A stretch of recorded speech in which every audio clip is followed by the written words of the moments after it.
nossas 20 qualidades. Certo que todo mundo já decorou? Já aplicou?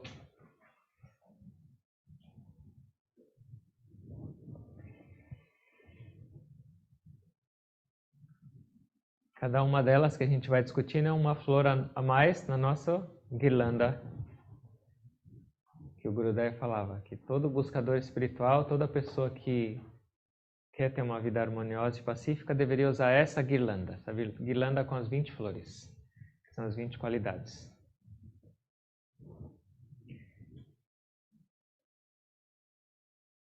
Vamos entoar juntos.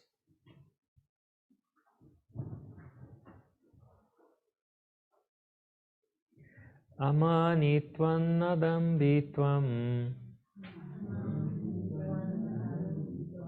ahimsakshantirarjavam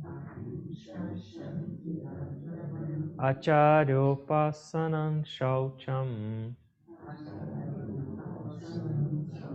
stairyam atma vinigraha indriyarteshu vairagyam anahankara evacha janma mrutyo jara vyadhi dukha doshanu darshanam asaktiranadishwangaha putradara gruhajishu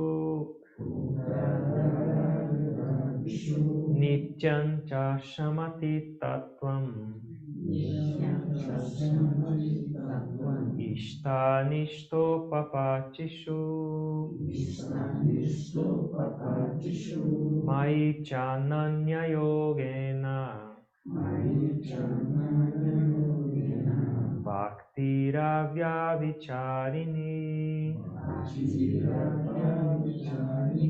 vivikta dvesha sevitvam aratirjana sansadir adhyatma jnana nityatvam tattva jnanartha darshanam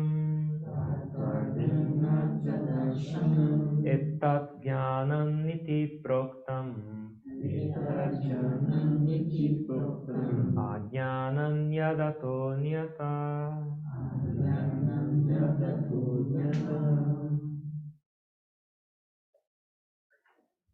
Vinte qualidades, segundo o Sr. Krishna, o oposto delas é ignorância. A gente já discutiu 9. Hoje nós vamos começar com a 10ª. Eu falo e vocês repetem. Indriyarteshu vairagyam.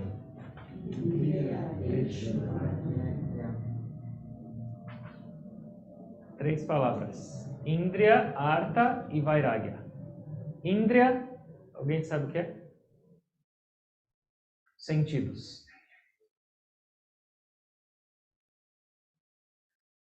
Artha significa objetos. E Vairagya, desapego. Então, qual é essa qualidade? Desapego dos objetos dos sentidos. Desapego aos objetos dos sentidos. O que são os objetos dos sentidos? Cada sentido tem o seu próprio objeto.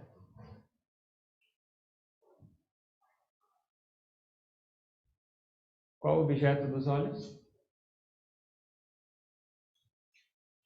Tudo que ele enxerga, a visão. Então, cada sentido, o objeto dos sentidos do ouvido é tudo que é escutado. E assim por diante. Lembra que são 10 sentidos, 5 de ação e 5 de percepção. E cada um deles tem o seu objeto específico. Certo? Então, o objeto dos olhos não é o mesmo objeto do que o ouvido. São diferentes. E aqui ele está falando para a gente desenvolver o desapego para esses objetos. E o que será que significa isso? Que meus sentidos não devem mais ter contato com os objetos? É interessante que essa sequência, esses versos, eles vão se conectando um com o outro. Se a gente para prestar atenção, depois vocês leem com atenção, vocês vão perceber as conexões. Na semana passada a gente discutiu sobre, primeiro, estabilidade, firmeza. E aí quando a pessoa tenta manter firmeza e estabilidade, ela começa a perceber que para ela manter essa estabilidade, os sentidos e a mente dela precisam estar disciplinados, porque ela não consegue. Vem uma ideia, vem isso ou vem aquilo, a mente dela agitada leva o corpo para outros lugares. E aí quando ela tenta disciplinar esses sentidos e a mente, ela percebe que o que acontece? Eles são atraídos o tempo inteiro para fora, os sentidos. E por quê? Porque eles estão apegados, conectados aos objetos. Então os objetos atraem os sentidos e eles se tornam extrovertidos. E a nossa vida se torna divertida, para não falar outro nome.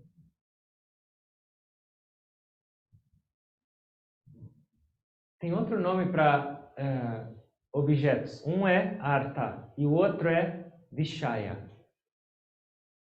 E é interessante que vishaya é objetos dos sentidos.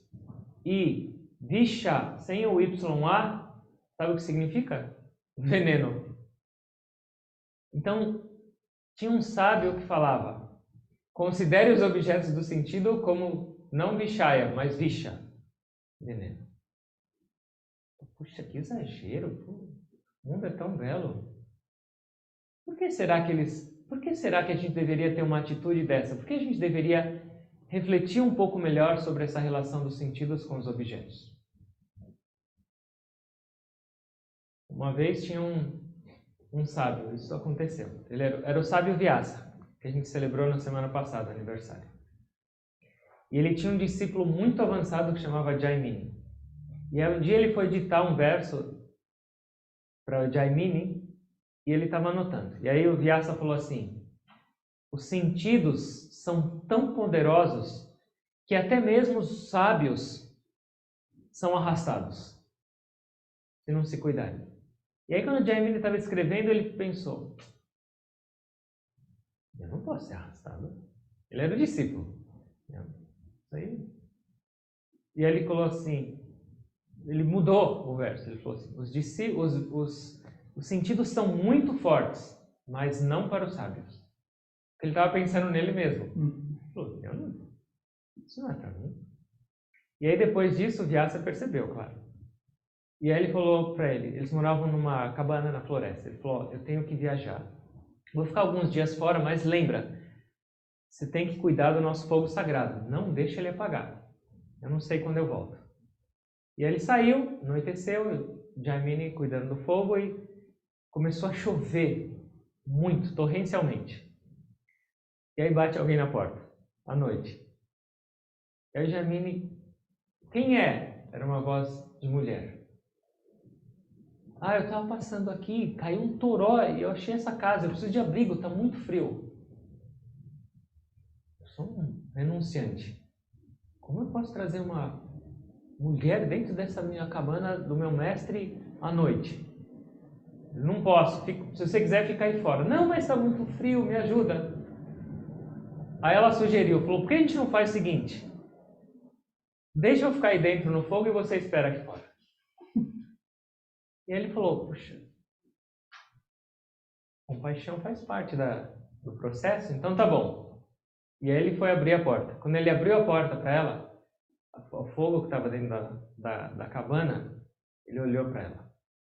E era uma jovem linda. E ela entrou e ele saiu e ficou lá fora na varanda, tentando meditar. Ele começou a vir o quê? A imagem dela. Ele foi bater na porta. Eu também estou com frio. Posso entrar lá? Não, você é um celibatário. A gente não pode, que é isso? Não pode ficar junto no mesmo lugar. Ele, não, mas eu vou ficar em outro lugar. Não. Ele tentou umas 2 vezes. Ele tentava voltar. E ele lembrou que nessa cabana tinha um vão entre a parede e o telhado. Ele pulou, entrou pelo vão da casa e foi lá. E ela, agora você fica longe. Ele, não, só vou sentar aqui no sofá. Aqui, eu só vou sentar aqui também perto, não tem problema. E começou. Aí chegou um momento, ela falou assim, tá bom. Eu sei suas intenções agora. E eu só quero que você faça uma coisa antes de a gente se aproximar mais. Você vai ficar de cavalinho aqui no chão. Eu vou subir nas suas costas. E você vai dar 7 voltas ao redor desse fogo sagrado. E ele já estava tão perdido, falou, claro! Já foi lá, ajoelhou no chão, essa moça linda pulou nas costas dele, ele começou a andar em volta do fogo. E ele começou a perceber alguma coisa. De repente, essa voz começou a ficar uma voz mais grave. E essa linda dama que estava montada em cima dele começou a falar assim, uma voz grave. Os sentidos são tão poderosos, mas os sábios nunca vão ser arrastados. E ele começou a ouvir quem era? Era o Vyasa. Ele fez tudo isso só para ensinar para ele. Falou, escuta o que o seu mestre está falando. Os sentidos são poderosos. Você não está isento. Então, qual é o problema da relação nossa entre os sentidos e os objetos?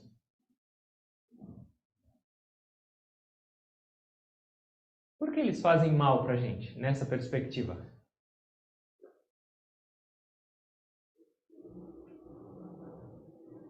Por que a gente tem apego aos objetos?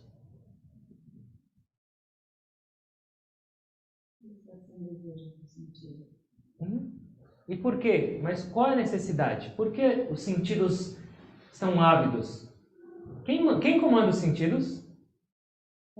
A mente. Então a mente comanda os sentidos para obterem esses objetos, esse desfrute. Para quê? Qual é a tentativa disso? Aumentar o ego. Não. Isso é consequência. Felicidade. Mas é um intuito de buscar felicidade. Então, a mente sempre vai falar, vai ali que é prazer, vai ali que é felicidade, vai ali que é felicidade, vai ali que é felicidade, e a gente sai buscando. Mas, uma outra pergunta, existe felicidade nos objetos ou não?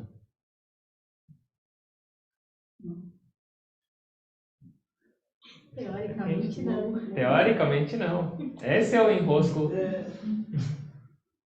Ontem eu estava num programa de intensivo e uma pessoa fez aniversário. Quando eu falei existe felicidade no objeto, eu lembrei desse objeto. Fizeram um bolo de chocolate desse tamanho. Pelo olhar das pessoas, existe felicidade naquele bolo.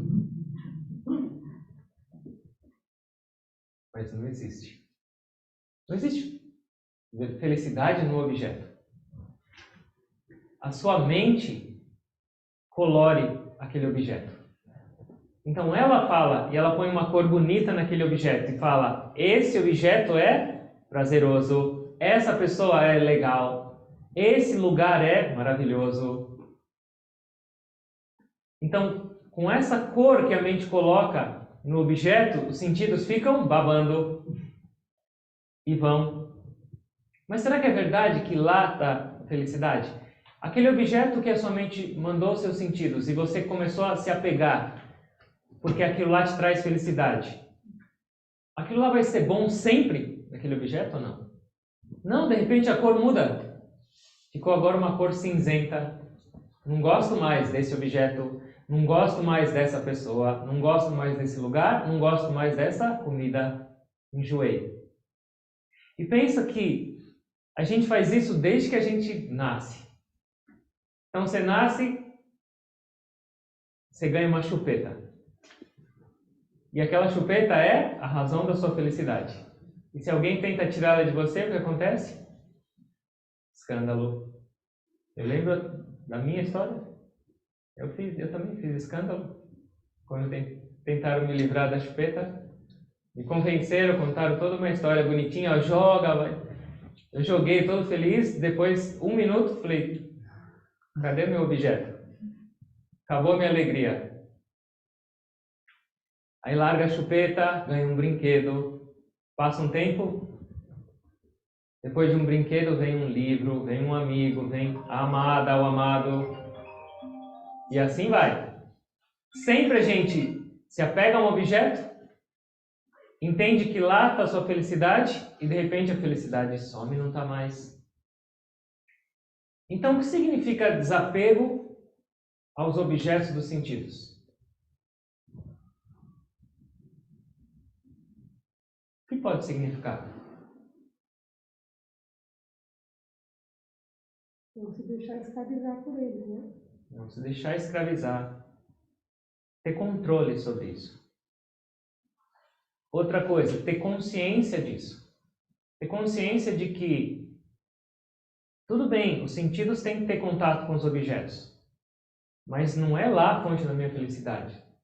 Os objetos por si, eles são neutros, mas é a sua mente que está colorindo. Ou, se não, todas as mentes ou todas as pessoas iam considerar aquele objeto prazeroso. Mas é possível? Não. Pega um objeto, ou pega uma comida, ou pega uma pessoa e coloca... Algumas pessoas perguntam, você gosta disso? Todas vão falar sim, não. Então, é muito subjetivo essa percepção, e muito individual, e muito distorcida. Então, ter essa percepção e estabelecer uma relação diferente com os objetos dos sentidos é necessário. Porque o que a gente faz? A mente manda esse sinal de desejo para os sentidos e imediatamente a gente vai e realiza. A gente não para pensar e refletir. Por exemplo, isso vai me fazer bem ou não? Esse desfrute é necessário ou esse desfrute é condizente com o que eu quero para a minha vida? Esse desfrute vai me fazer algum bem? Refletir. Isso é necessário também. E gradualmente o que acontece? Com a meditação, a gente começa a ter a experiência de onde vem a felicidade. E começa a entender que não é num objeto. Um objeto é inerte. Até mesmo uma pessoa que a gente considera linda e entende que lá é a minha fonte de felicidade, porque a gente está olhando para quê? Para uma mente e para um corpo. Essa mente e o corpo também não são inertes? Sim, a princípio eles são inertes, porque eles são formados de 5 elementos. Então, nós estamos inconscientemente nos apegando a uma matéria inerte e entendendo que lá é a fonte da nossa felicidade. Por isso que ele falou Visha e Vishaya. Porque se você buscar sua felicidade num negócio inerte e que daqui a pouco acaba ou muda, como vai ser sua felicidade? Dá para entender isso? Alguém tem alguma pergunta? O mesmo raciocínio se aplica para seres não inertes, para pessoas, bichos, seres vivos. Sim, porque o que você está... Seres não inertes, você está se apegando ao quê? Você não está se apegando à essência divina dentro do cachorro. E se for a alma da pessoa? Ah, se for chamar da tua alma.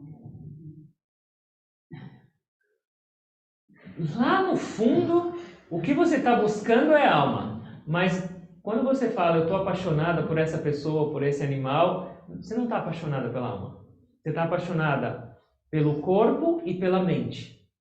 Ah, essa pessoa é legal, ela fala isso, ela fala aquilo, ela tem umas ideias que batem com a minha. Isso é o quê? É toda a característica da mente. Mas isso muda também. Ela estava com uma ideia boa hoje, amanhã ela está de mau humor. Hoje ela está bonita, amanhã só Deus sabe. Então, até mesmo os seres não inertes que a gente está falando, a gente está se apegando à parte inerte desses seres. E aí cai no mesmo conceito. Deu para entender? Tá bom, e agora? O que eu faço com esse mundo de inércia? Primeiro eu tenho que entender que a fonte de felicidade não está nos 5 elementos, não está nos objetos. Mas para esses objetos terem uma atração, tem alguma coisa por trás deles. E esse é a alma. Isso é a presença da alma. Uma pessoa é linda, uma pessoa é inteligente, uma pessoa é atraente, um cachorro é amoroso e bonito e companheiro. Por quê? Porque tem a alma dentro dele. Então tudo nessa criação só é belo por quê? Pela presença da alma. Sem ela, tudo é feio. Aquela pessoa que você acha maravilhosa e atraente, que é o amor da sua vida, que é a razão da sua felicidade. Sem alma, você não quer chegar nem mais perto. Então essa é uma outra perspectiva. Primeiro eu tenho que ter consciência da minha relação com os objetos. Eu não posso simplesmente dar vazão aos desejos da minha mente para realizar e desfrutar de tudo que ela manda. Eu tenho que ter controle, disciplina. E segundo, eu tenho que entender onde é a fonte da felicidade ou o porquê eu estou percebendo alegria ou felicidade ou prazer naquele objeto. E é pela presença da alma que está dentro daquele objeto, incluindo pessoas ou animais. Um sábio estava indo para a floresta e ele estava renunciando à família. Ele tinha 2 rainhas, tinha riqueza, ele tinha tudo. Ele falou, vou meditar. Uma esposa adorou e falou, maravilha, porque ela ia ficar com toda a herança. E a outra falou, ele não ia largar tudo de repente, tem alguma coisa por trás disso, melhor do que tudo isso. E ela foi perguntar para ele, por que você está abandonando tudo e indo morar numa cabana no meio da floresta? Se você tem tudo aqui. Ele falou, esse tudo aqui que a gente tem, na verdade não é o tudo. Por trás disso que você entende, que você ama e que você gosta, tem a presença da alma. Então, você ama uma pessoa porque você percebe a sua presença nessa pessoa, que é a presença da alma. Então ele falou, Maitri, um homem não ama sua esposa porque ela é a esposa, mas ele ama a esposa porque ele percebe ele na esposa. Alma, ele percebe a essência divina dele refletida nesses objetos e ele se apega e se atrai. E é isso que eu estou indo buscar na floresta. O que está por trás de todos esses objetos. Então esse é o grau mais elevado de desapego. Não é um desapego de disciplina e forçado, de perguntar isso é bom, isso é ruim, eu não posso. Mas é um desapego natural por compreender realmente o que é a criação. Enquanto a gente não pensar nisso e refletir, ou enquanto a gente não buscar essa fonte verdadeira da nossa felicidade, os sentidos vão nos levar de uma maneira forçada, como a história do Vyasa, para os objetos. E a gente fica igual o Jaimini, a maioria das vezes. Pode ser um inerte ou pode ser uma pessoa, não importa, mas quando a gente não tem essa disciplina ou essa consciência, o fim das contas é sempre o mesmo. Pode ser um pouquinho mais longo, um pouquinho mais curto prazo, mas o fim da história é sempre a mesma. O objeto quebrou, aquela pessoa foi embora, aquele local não tem mais graça, e assim por diante. Então, é sempre temporário. Eu ia fazer uma pergunta. Mas como que um objeto pode ter alma? Lembra quando uma coisa, quando eu estou falando objeto, aqui a gente pode entender até pessoas e animais. Isso também são objetos. Mas, por exemplo, uma flor tem alma ou não? É um ser vivo, mas é um objeto também. Nessa perspectiva, tudo que a gente percebe com os sentidos são objetos. E tudo nessa criação, uma pedra tem alma ou não? Tem a presença viva de Deus em forma de prana, que é a energia divina, que faz aquela pedra ficar naquela forma e existir. Então tudo tem a presença divina. Esse tapete é inerte. Mas o que faz esses 5 elementos ficarem juntos? Você fala, é uma linha que alguém costurou. Não. Esses 5 elementos presentes no tapete estão juntos por causa desse prana. Então essa presença de Deus é essa cola na criação que faz tudo ter uma forma, tudo ter uma qualidade e tudo ter algum tipo de atração para os sentidos. Então, a consciência dessa presença divina é diferente num ser humano e numa pedra, num mineral ou numa flor. Então, no ser humano, essa consciência está muito mais desperta. Mas, num objeto ou num mineral, essa consciência está lá, mas está dormente. Mas ainda assim ela existe. Certo? Então, além de viver com consciência e entender, sempre se perguntar, isso aqui é bom para a minha vida ou não? Eu devo fazer isso ou não? Usar a inteligência. Lembrar, pelo menos teoricamente, que por trás de tudo que você considera como atraente no mundo belo, existe a presença divina, a presença de Deus, a presença da alma que torna aquilo belo. E isso vai fazer toda a diferença. Por quê? Porque se você, a partir de um momento, começa a realmente sentir isso, não vai mais ter diferença isso é feio, isso é bonito. Tudo é a presença divina. Claro, isso é um grau muito elevado, que a gente vai chegar gradualmente com a meditação e conviver consciente. Mas aí onde vai o apego? Então, o desapego pode significar o quê? Ou compreender ou se apegar a absolutamente tudo. Porque se você perceber a presença de Deus em tudo, você vai estar apegado a tudo. E aí não tem mais problema. Porque aí não tem esse negócio de eu gosto, eu não gosto, eu amo, eu odeio. E antes de desfrutar de qualquer objeto, antes de se conectar com qualquer objeto, oferece para Deus. Você vai comer uma comida deliciosa? Não tem problema. Não precisa ficar com a consciência pesada. Mas, oferece. Você vai se divertir de alguma maneira, usar os seus sentidos no mundo? Não esquece, oferece para Deus. Se conecta. E isso é trazer harmonia também nessa relação sentidos e objetos. Deu para entender? Alguma pergunta?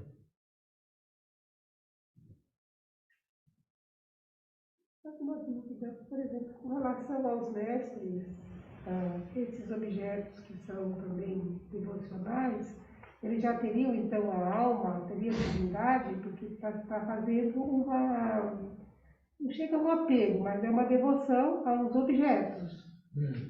Então, qual é o caminho? Vamos supor, uma pessoa tem um apego a um objeto que é muito mau. Por exemplo, ela bebe, ou ela fuma, ou ela está conectada com os sentidos dela estão apegados a um objeto que explicitamente faz mal para ela. Qual é o próximo passo? Tirar esse apego do mais denso e negativo e colocar um apego a algo mais sutil, mais positivo. Mas, no final das contas, até mesmo esse é apego. E ela desapega, mas é gradual. Então, por exemplo, eu gosto de escutar notícia. Ao invés de eu escutar um monte de tranqueira e porcaria, eu vou escolher alguma outra coisa mais sutil, que vai me elevar, que vai me fazer bem para escutar.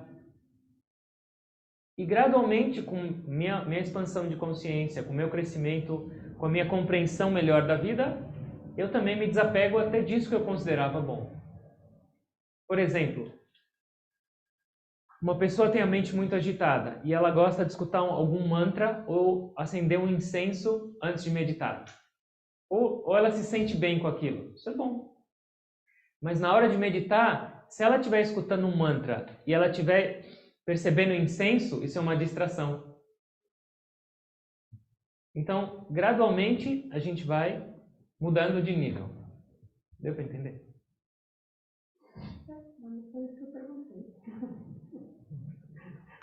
em relação aos mestres, por exemplo, o Guru Dev, né? Então ali tem alguns elementos que pertenceram a ele. Na forma dele, está falando. Na forma Do mestre. do mestre. Então assim, mas existe também um certo apego, uma devoção ao objeto. Então, porque ali já vê a divindade, é isso que eu estou perguntando. Né? Legal a sua pergunta. Existe... O que é um mestre? Ele é um princípio divino dentro dessa forma.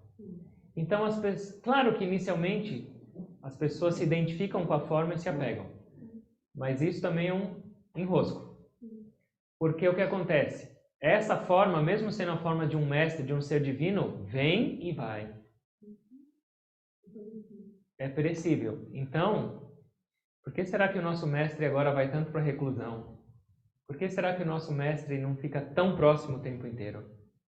E ele avisa nas cartas, ele fala, ó, se apegar à forma física do guru é ignorância. Vocês têm que perceber a forma divina dentro dessa forma física. E é um processo também. Sim, mas considerar o guru ou o mestre só como aquela forma física e se apegar àquilo, o que acontece? Quando essa forma for embora, acabou. Esse é um começo, esse é um pedaço. Mas depois, também se desapegar dessa forma. Certo? Se você falar que não foi essa pergunta também, eu vou desistir. Vou ficar quietinha. Vamos para o próximo. Depois dessa pergunta, claro. Acontecimentos também são objetos. Por exemplo, ficar apegada numa viagem que fez, ou ficar apegada numa discussão que teve. Isso também faz parte desse? Sim, isso faz parte de Vishaya. Por quê? Porque você se apegou lá por causa de algum objeto. Você foi naquela excursão, alguma coisa foi boa naquela excursão que você se apegou.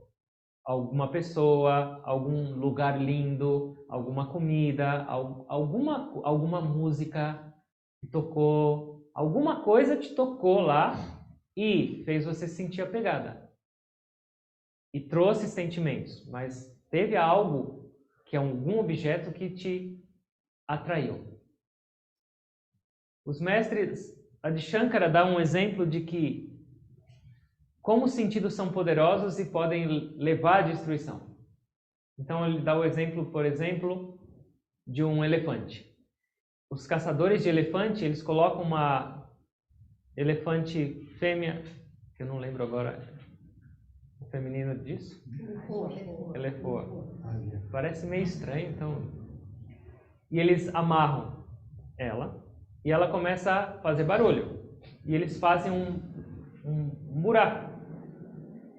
E aí ela chama o elefante. Ele vai se aproximando, vai se aproximando, vai se aproximando, cai no buraco e eles deixam ele sem comida. Até que ele fica fraco, eles algemam ele. Um abraço. Então, Adi Shankara fala que o elefante tem a fraqueza pelo tato. Ele precisa da necessidade de contato com a elefoa. O veado, como eles caçam, ele começa coloca uma música muito linda. Normalmente eles tocam uma flauta na floresta e esse animal começa a chegar perto. Até que depois de vários dias, ele já confia e segue quem está tocando a música e vai para onde? Fim. E aí ele dá um outro exemplo. Então esse é audição. O peixe. Tem um anzol, tem uma isca toda bonitinha, uma minhoca mexendo lá. Já era, frigideira. E a traça ou algum inseto, você faz uma fogueira ou tem luz, eles vão e morrem. Por quê? Porque tem uma vista muito poderosa. E pensa que aquilo lá é fogo. O que isso quer dizer? o Adi Shankara fala, ó, esses animais têm um sentido muito poderoso e eles se enroscam. O ser humano tem os 5 poderosos. E se não cuida, mesma coisa. Sofrimento na vida. Certo? Vamos para o próximo. Também é uma sequência. Por que a gente se apega ao objeto? Por que a gente se identifica com aquilo? E a próxima qualidade eu falo e vocês repetem. Anahankara. Ahankara significa ego. Anahankara é ausência de ego. Corta tudo da sua vida. Não desfruta mais dos objetos, joga fora o seu ego. Faxina geral. Dá? Dá para viver sem ego?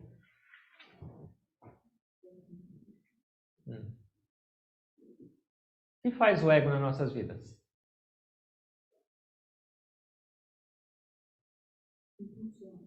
Impulsiona? De que maneira? É uma motivação.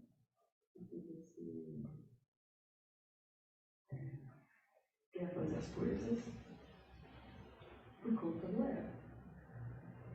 Mas, Assim, na vida prática, sem pensar na parte espiritual. então, o ego tem 3 características. Ele é o que nos causa individualidade, identidade e possessividade. Então, por causa da existência do ego, você olha e fala, eu sou essa pessoa.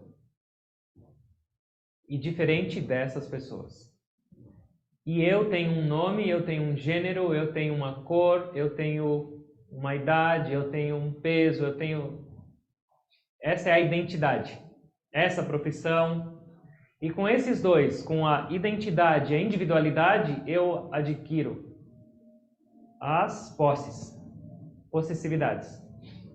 Eu preciso disso, eu preciso daquilo, se identificando com esses dois, com os seus papéis no mundo e essa sua percepção de individualidade. E eu começo a criar esse terceiro, que são possessividades. Esses 3 são funcionais, eles são os instrumentos. Não é que o ego é ruim ou não, mas o que é o ruim? Essas 3 estão desequilibradas. Porque se eu perguntar, vocês sabem quem vocês são? Sim? E você tem certeza que você é isso que você sabe ou não? Tem? Não sabe? Mudou. Eu tenho um RG, eu tenho um passaporte, eu tenho um CPF, mas eu sou aquele ou não? Difícil. Se eu não sei quem eu sou, ou se eu penso que eu sou alguém que eu não sou, qual vai ser minha relação com a minha identidade, individualidade e as minhas possessividades? Vai ser tudo distorcido. E com esse ego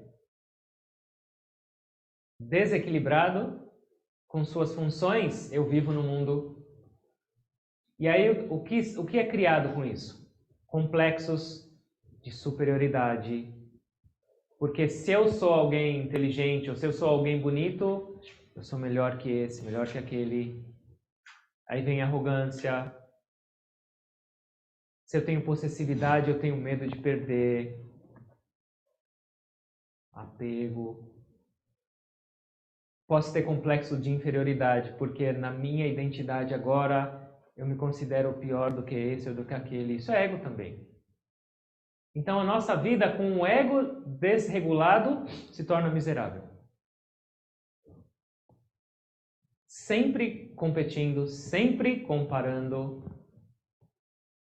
Então não dá para viver sem ego, porque o ego é essa função de individualidade, de atividade. Individualidade, atividade e possessividade.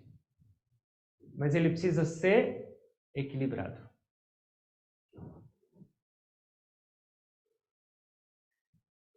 Como equilibrar o seu ego? Não sou eu que tenho que falar tudo, né? Vocês podiam falar um pouco também.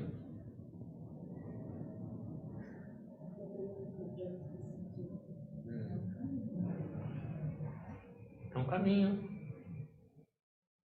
entendendo quem você é. O mestre tem ego ou não? Tem? Iluminado, né? Quando eu falo mestre, é o mestre realizado. Qual a diferença? Qual a diferença entre nós e um mestre realizado? Já não existe mais essa experiência de individualidade.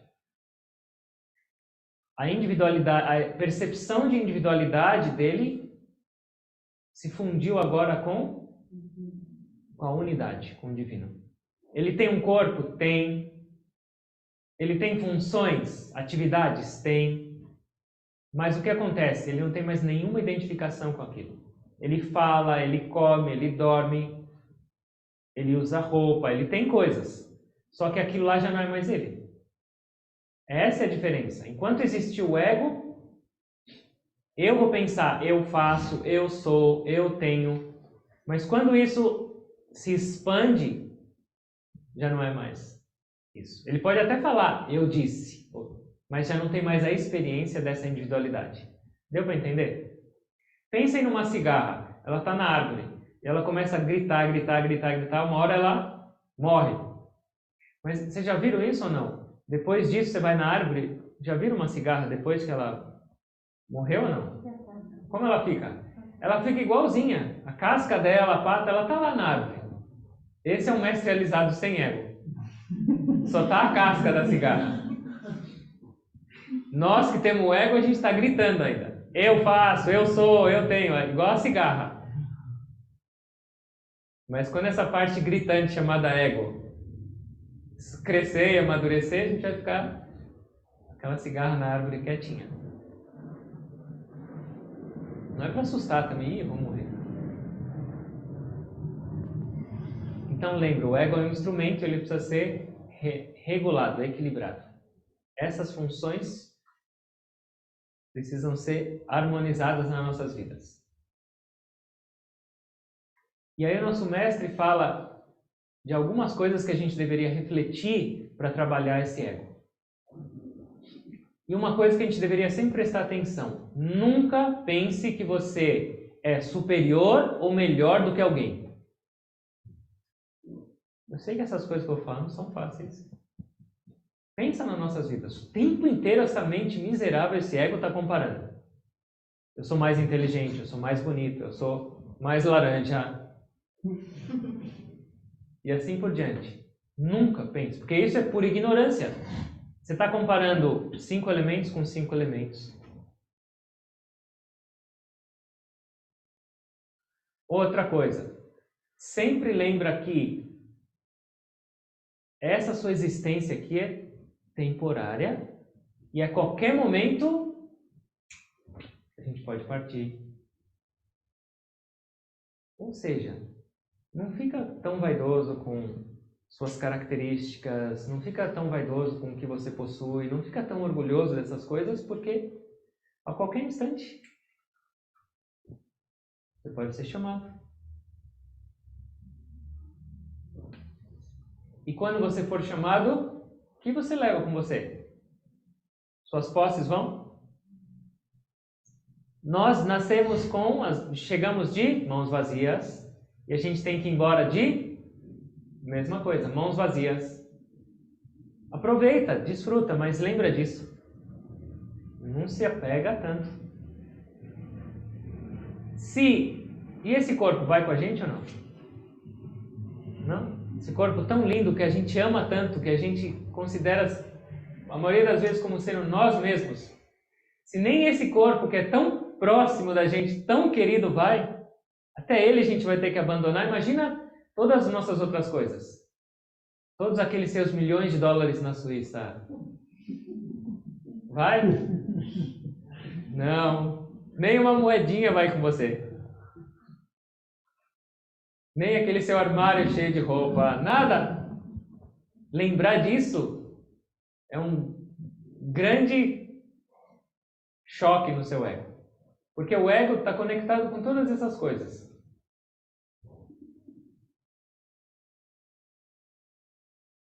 Sim?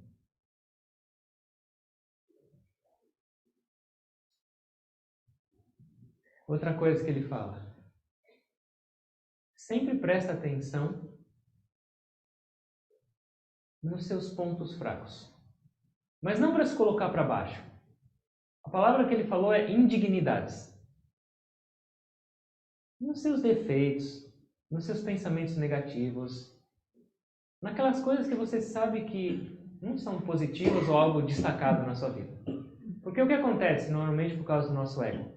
A gente só quer mostrar o nosso lado bom. A nossa parte inteligente, a nossa parte calma, a nossa parte espiritual, a nossa parte bela. Mas todo o outro lado, the dark side, a gente esconde. Você não precisa ficar falando para os outros isso também, igual São Francisco fazia. Não precisa declarar abertamente suas indignidades. Mas pelo menos tenha consciência disso. E não permite que o seu ego, o seu orgulho, a sua arrogância vão lá para cima. Lembra? Fala, orgulho do quê? Tem esse lado também. Para equilibrar, para trazer um pouco mais de equilíbrio. Não para se afundar e falar, nossa, eu sou um miserável, eu não presto, porque isso também é ego. Mas para contrabalancear esse balão que sempre quer ir lá para cima. Ter consciência e pensar nesses dois lados. E uma coisa, sempre lembrar. Tudo que eu tenho eu recebi de Deus. Seja meu dinheiro, seja minha inteligência, seja esse corpo, seja minha habilidade de viver, não importa. Tudo que eu tenho de qualidade material, espiritual, mental, veio de Deus. E nunca esqueça de que tudo isso foi dado a você para quê? Para servir os outros.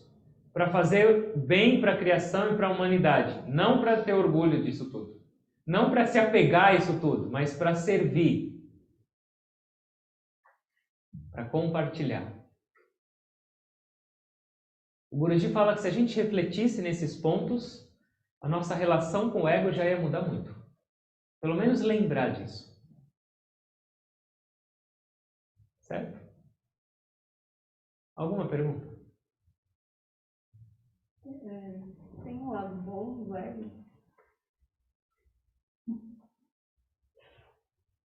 Quando o seu ego, o ego, o que ele passa? Por um processo de amadurecimento.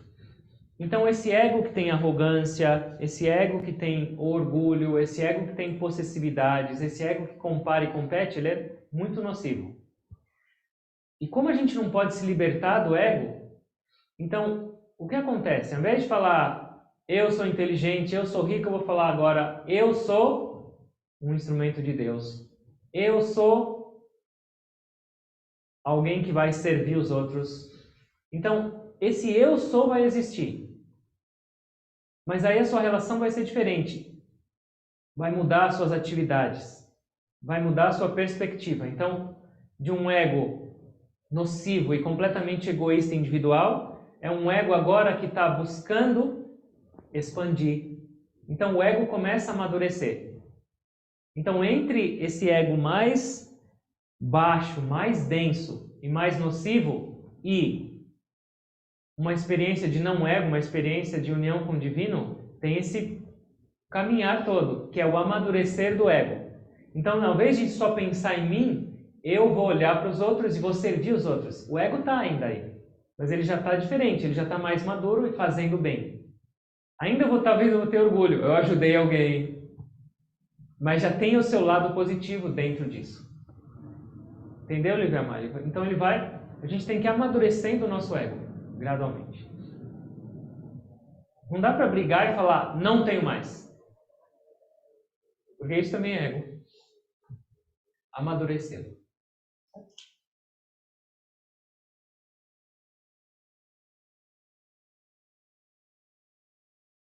Vamos meditar?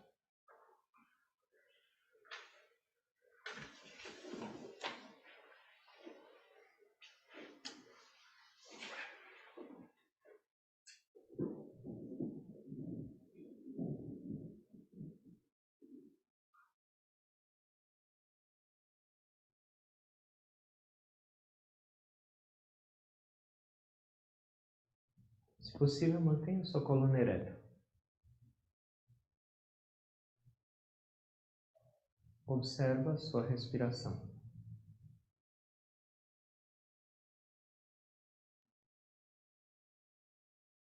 Essa respiração é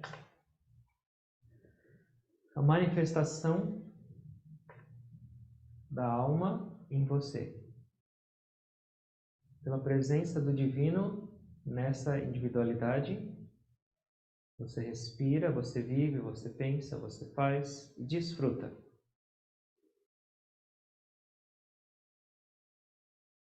Mas quantos de nós se lembra dessa presença divina?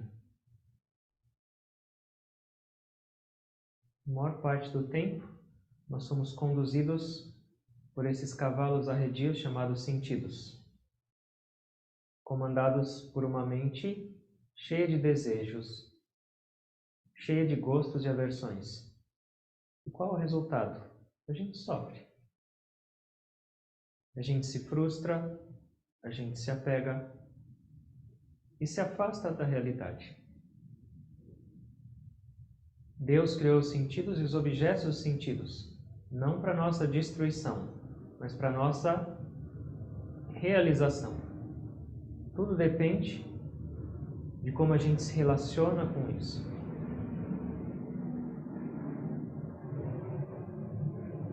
Observa, não esquece da respiração.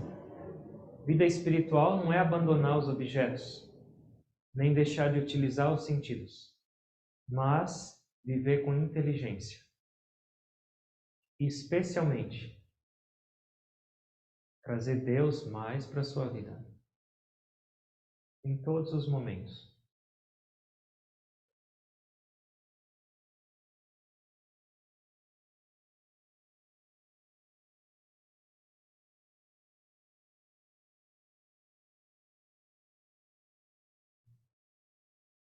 Por favor, faça uma inalação lenta, longa e profunda.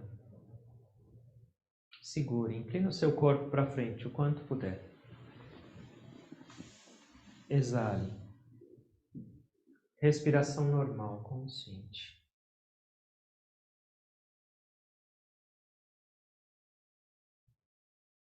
Curvar significa reverenciar, curvar significa buscar abrigo, ajuda.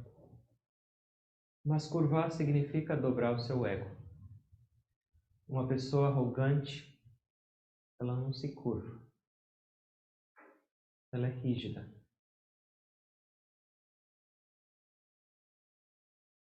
Como um bambu seco. E quebra muito mais fácil.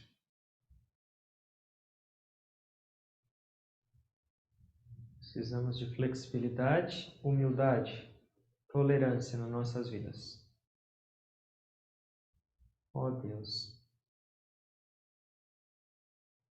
eu reconheço essa ignorância, eu reconheço essa intensidade e essa parte nociva desse ego. Mas como eu posso cuidar dele sozinho? Eu mesmo me considero esse ego. Como eu posso me libertar dele por mim mesmo? Me guia, me ajuda. Conduz você a essa existência. Me deixa compreender a razão desse meu existir. Me ensina a viver. Porque até agora eu não compreendo. Criando apego em cada relação, em cada uso dos sentidos, e esquecendo da sua presença divina e pura por trás de tudo. Abre meus olhos.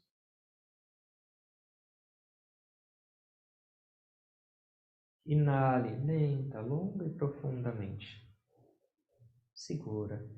Sentem-se de novo com a coluna ereta. Exale.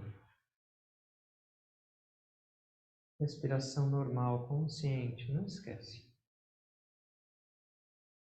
Oh Deus, é sua presença que torna tudo belo nessa criação.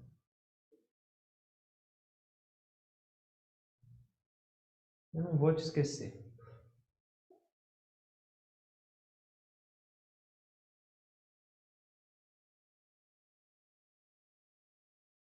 Inale, lenta, longa e profundamente. Exale, lenta, longa e profundamente. Inale longa e profundamente com amor. Exale bem lenta, longa e profundamente. Inale. Ó Deus. Exale longa, lenta e profundamente. Espalhe amor. Você nasceu para servir. Inale. Mais amor. Exale. Paz. Inale longa, lenta e profundamente. Segura sua respiração um pouco.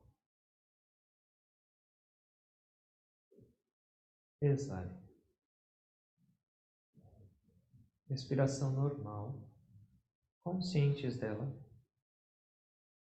Leva sua atenção para dentro. Além da forma física, além da forma mental, existe a forma divina, a sua verdadeira forma, a fonte da felicidade que você tanto busca. Concentra.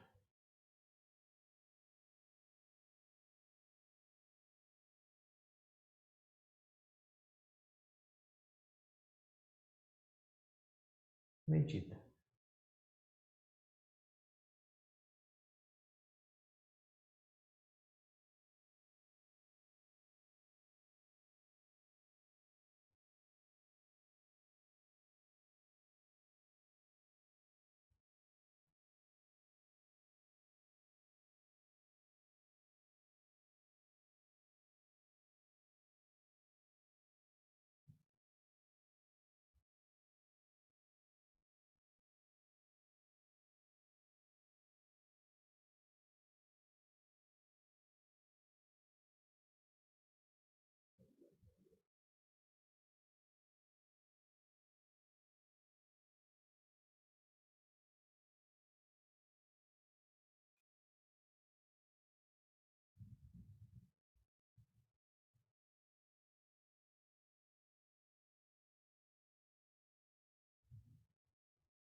Uma vez que a sua mente descobre a verdadeira fonte, ela vai querer sempre acessar e cada vez mais. E essa fonte é inesgotável.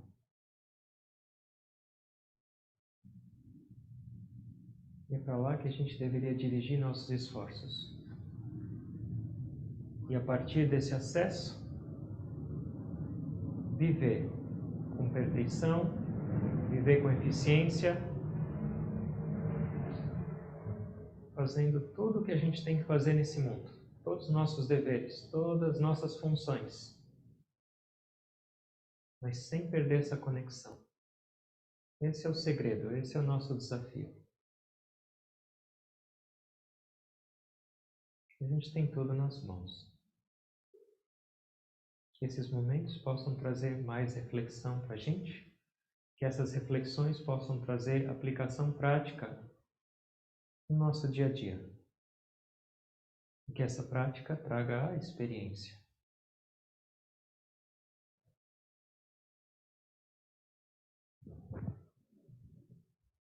Eu agradeço a todos por mais esse nosso momento especial, orando para que todos nós tenhamos esse despertar, para que a gente possa ter uma vida mais consciente, mais disciplinada e mais divina. A gente tem mais essa respiração para isso. Por que desperdiçar? Quando vai ser a última?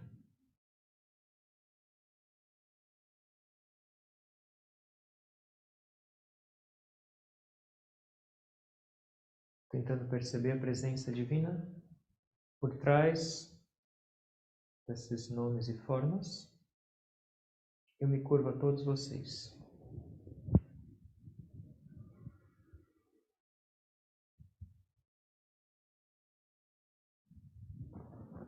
Om. Amém.